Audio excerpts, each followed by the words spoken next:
let's talk about, I mean, you have had an entire journey of success here at Aon, and I would love you to tell us and share with us, has there been a community of women that has helped you along the way? Has there been either internally or externally that has helped you get to the level of success that you're at? So I think early on, I joined an organization called APIW, Association for Professional Insurance Women. Okay. And I did that just to be involved in a broader community than just my own. And I ended up being a member, then the president, then an advisor, and now I'm on the Woman of the Year committee. You went all the way with that. So, that's great. And it is a group of women that are constantly thinking about how to define the industry in a different way. Mm-hmm. So there are lawyers, there are people on the captive side, there are people on the insurance side, reinsurance, et cetera, claims. So it is a broad-based, connected group. But I would say that keeps me in the mix in the industry. But there are women groups that I'm part of, not just my friends, who are all in different industries around the globe. But even within Aon, we have the network of women. Right now, I'm in a group that's called the Brain Trust. It's an interesting name. Yeah, what is that all about? I like that name. So we created a group of women from around the globe within Aon. It's a very small group, and we have dinner in New York City and conversations around what's working, what's not working, and how we can actually sponsor and change some of the things that aren't working. So important. And it's incredibly refreshing because we're problem solving. We're just not talking about issues and griping. We're actually empowered to change things. Right, and you're getting diverse perspectives and like-minded people coming together. Exactly. And I think that's where real radical change happens, right? When you get the diverse perspectives and you bring smart people together and you have a conversation. Exactly. And everyone feels like they have a voice in the room. They don't feel like their voice is being squashed or tempered in any way. People want to, you're in that room and in that group because you were asked. Right, and absolutely. You have some value to provide. So tell me what you believe is important for us to do in terms of changing the conversation around equality. I think we could probably start with thinking about a skill set rather than checking off a box. Is it a man or a woman? If we started there, that would probably change the conversation. Right. I think if we thought about talent and what we needed to do and how we needed to create a room of diverse thinkers, it could easily be done with a skill set. And then perhaps the room is filled with women.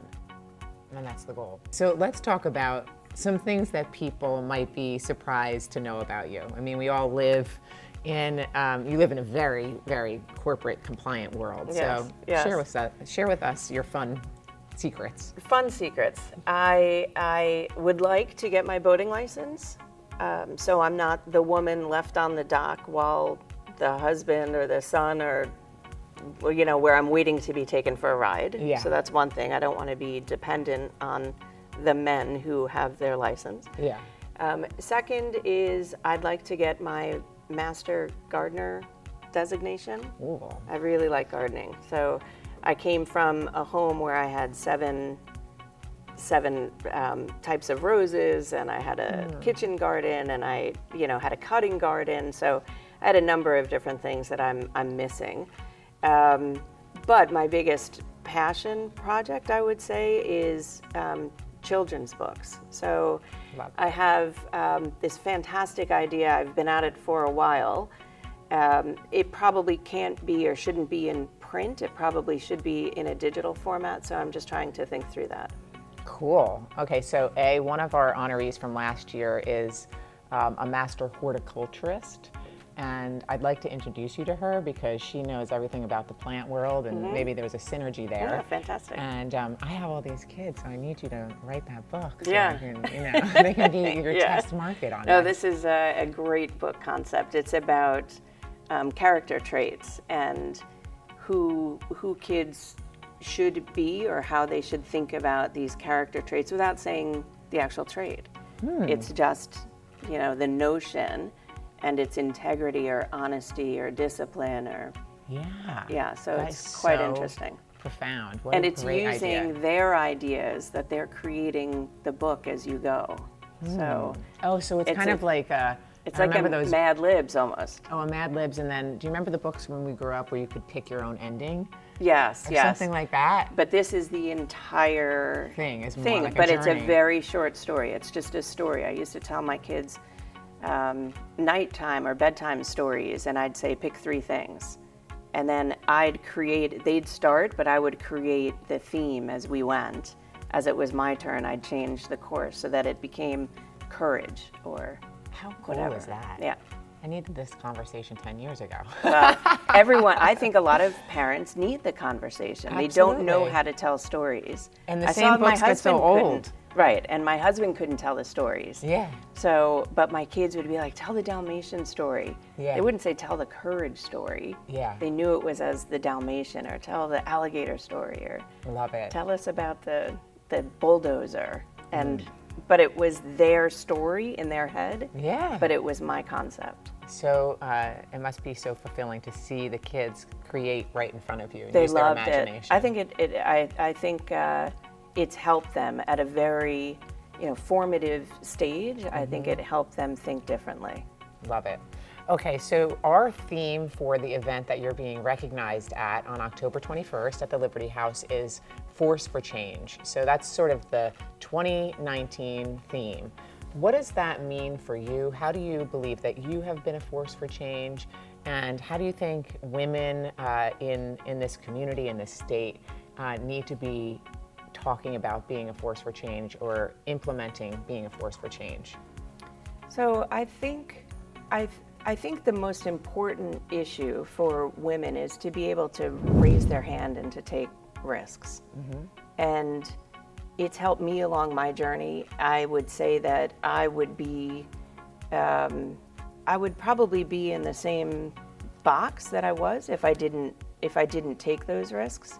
And it's not about being brazen or overconfident. It's actually about thinking about how to change your mindset, how to put yourself in a different place, how to broaden your scope so that you can be different and well regarded in a number of different areas. So I do think it's about being a risk taker rather than being in a safe zone. Exactly. Being comfortable, being uncomfortable. Exactly.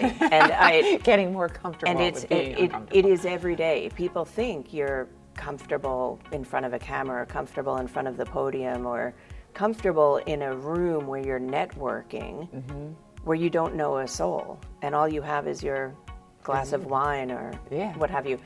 It is uncomfortable walking into that room and saying, I only have me to give. And is anyone really interested in me? But you actually have a lot to give, and I think you've got to think about what those things are and how you can play off of people and how you can listen.